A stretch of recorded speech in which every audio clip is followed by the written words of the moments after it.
अब यहाँ पर शिष्य का कहना है कि भगवान आत्मा की उपासना करने से क्या मतलब सधेगा, अर्थात क्या फल मिलेगा। आत्मा से आत्मा में ही ध्यान कर रहा है तो इसका फल क्या मिलेगा। क्योंकि विचारवानों की प्रवृत्ति तो फल ज्ञान पूर्वक हुआ करती है। मतलब हमने आपसे कहा कि भैया ये पढ़ लो, क्यों पढ़ें, है ना, हमें क्या मिलेगा इससे, पढ़ लो थोड़ा पुरस्कार ही मिल जाएगा कुछ, है ना। ये प्रतियोगिता भर दो, क्या मिलेगा, चांदी का पुरस्कार मिलेगा, अच्छा हाँ तो भरेंगे। तो कुछ नहीं मिलेगा तो क्या मतलब है, फिर दूसरे का भरेंगे फिर हम, जो हमें चांदी के पुरस्कार देंगे, जो कुछ नहीं देंगे उनका क्यों भरेंगे, है ना। तो जो बुद्धिमान लोग होते हैं, ऐसे बुद्धिमान कि भैया हम ये कार्य करेंगे तो इसका फल क्या मिलेगा, हमें फल की तो चिंता करनी पड़ेगी ना, कि हम जिस कार्य को कर रहे हैं उससे अच्छा फल मिलेगा कि बुरा फल मिलेगा।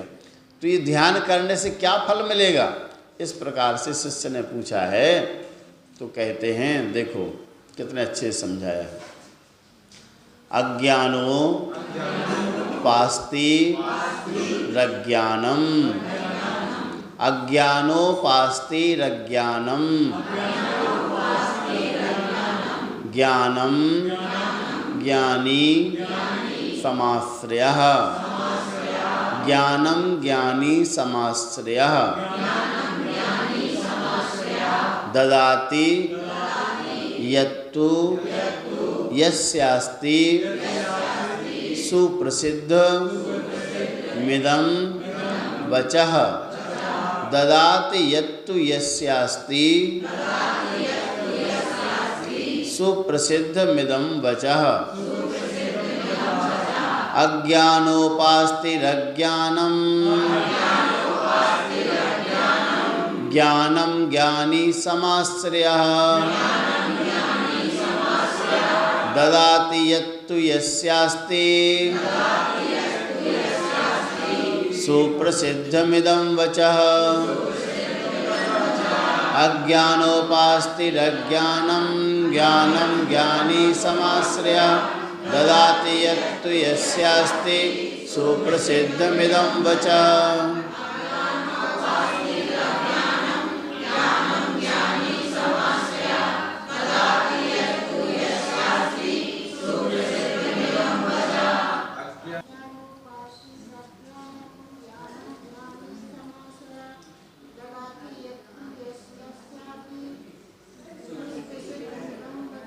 यस्यास्ति क्या पढ़ना है, हाँ ठीक है।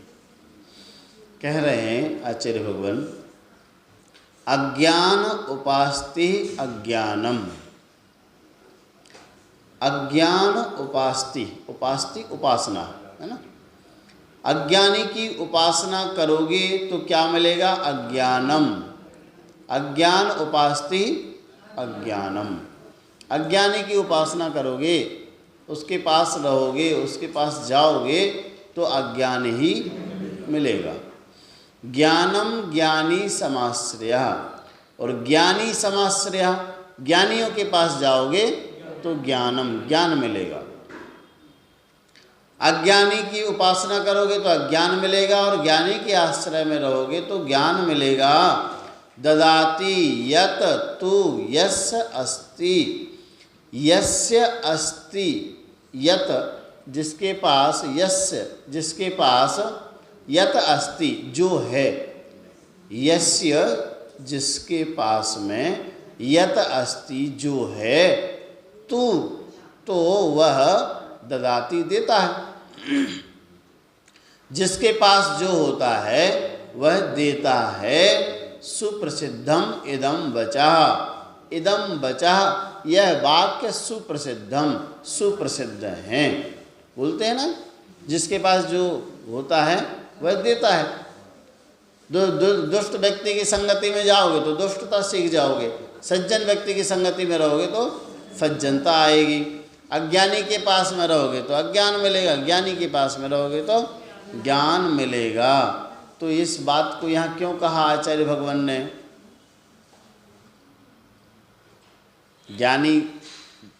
पहले बात किसकी चल रही थी? आत्मा की बात चल रही थी कि आत्मा का ध्यान करना चाहिए।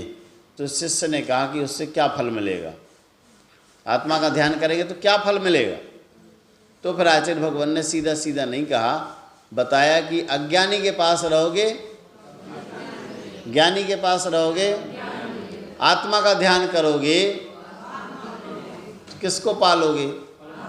आत्मा को पालोगे। और आत्मा के बाहर के चिंतन करोगे तो वो वस्तुएं प्राप्त कर लोगे। जिसका चिंतन करोगे, जैसा करोगे वैसे ही आपको प्राप्त होगा। जो धन की चिंता में लगे रहते हैं सुबह से शाम तक, सुबह धन प्राप्त कर लेते हैं। जिनको धन चाहिए सुबह धन प्राप्त कर लेते हैं, जिसको आत्मा रूपी धन चाहिए सुबह आत्मा रूपी धन प्राप्त कर लेते हैं, है ना।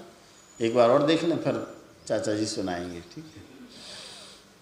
अज्ञान उपास्ते अज्ञानम, अज्ञानी की उपासना करने से अज्ञान मिलता है। और ज्ञानम ज्ञानी समाश्रय, ज्ञानी समाश्रय ज्ञानम, ज्ञानियों के आश्रय में रहने से ज्ञान मिलता है। यस्य यत अस्ति, जिसके पास जो होता है, तू ददाति, तो वह देता है। इदम वचः सुप्रसिद्धम, ऐसे वाक्य सुप्रसिद्ध हैं कि जिसके पास जो होता है वह देता है। इसलिए हमें क्या करना है? आत्मा के पास जो रहेगा वह आत्म तत्व को प्राप्त कर लेगा।